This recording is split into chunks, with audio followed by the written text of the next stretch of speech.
Sir, there is no doubt that innovative financing measures such as infrastructure bond, creation of Mudra Bank for MSME sector also augurs well for Make in India. So, overall, we see that the budget has provided several initiatives to boost manufacturing in India. Announcement of schemes like Mudra Bank and cashless transactions will help push the e-commerce sectors towards that growth trajectory. Availability of low cost capital is a key element for the real estate sector. The sector has a high multiplier effect on the economy, and affordable housing is key to realizing the social dream of housing for all.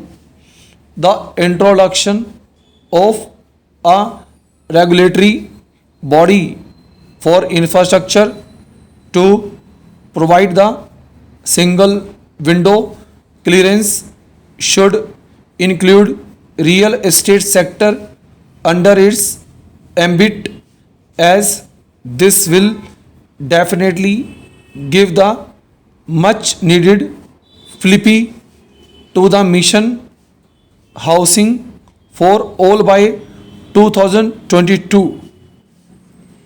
I also welcome the additional announcements of 2 crore houses in the rural and 5 crore houses in the urban areas. I further welcome the jurisprudence initiatives by the Finance Minister in giving due credibility to the real estate sector by the introduction of the Benami property transaction bill that would largely help tackle black money transactions in the real estate sector.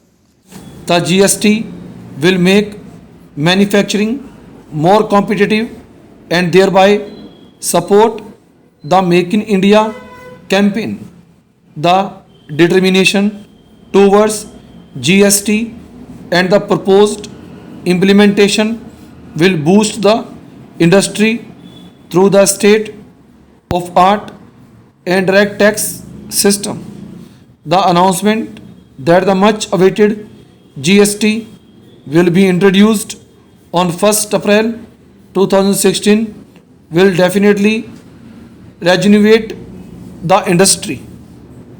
Every section of old persons, particularly underprivileged and destitute, will certainly get much more from this budget, with the provisions like Atal Pension Yojana.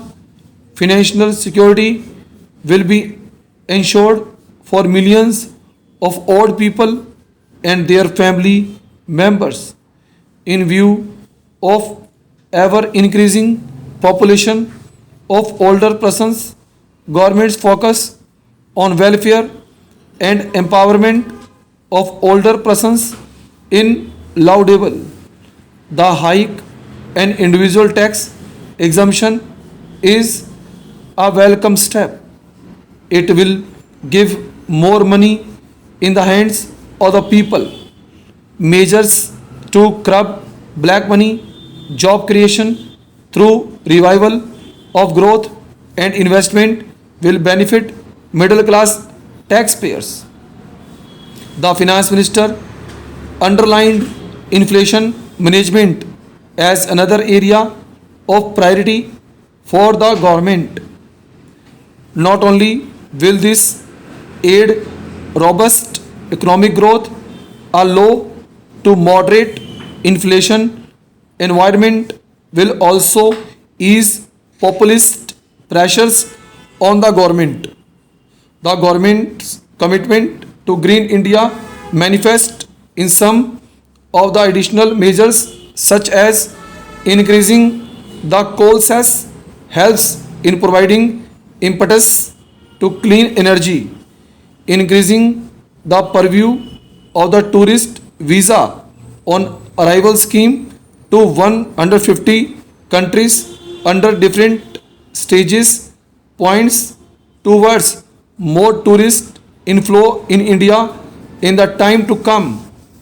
Many announcements aimed at the financial security of the common man, like increasing the deduction permissible for health insurance, increased deduction to the new pension scheme, and increasing the allowance for senior citizens and the differently abled to claim deduction against medical expenditure are expected to bring in additional benefits to the individual and to the economy as a whole.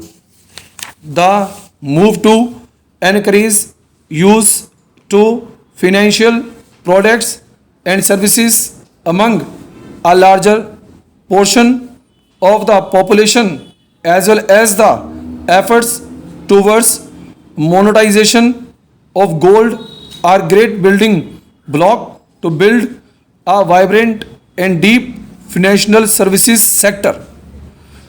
Major takeaways from the budget were high stress on make in India and rural development. This will surely bring a surge in job creation.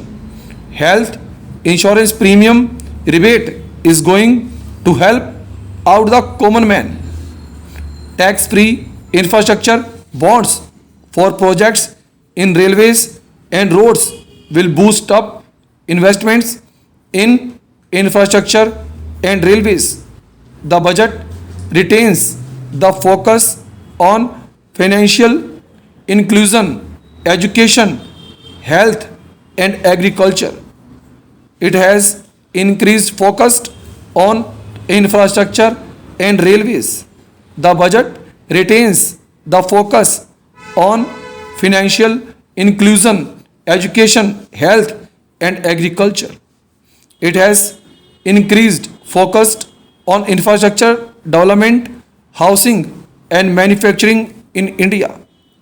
Agriculture and farmers are the top priority of the government as improving their condition is a must to go strengthen India. The government should launch a new crop insurance scheme to help farmers tackle floods, drought, and plant diseases in a better manner. The present national crop insurance program has not benefited our farmers. The new scheme should be launched across the country as the existing scheme has not proved to be beneficial to the farmers. Agriculture and allied sectors are considered to be the mainstay of the Indian economy.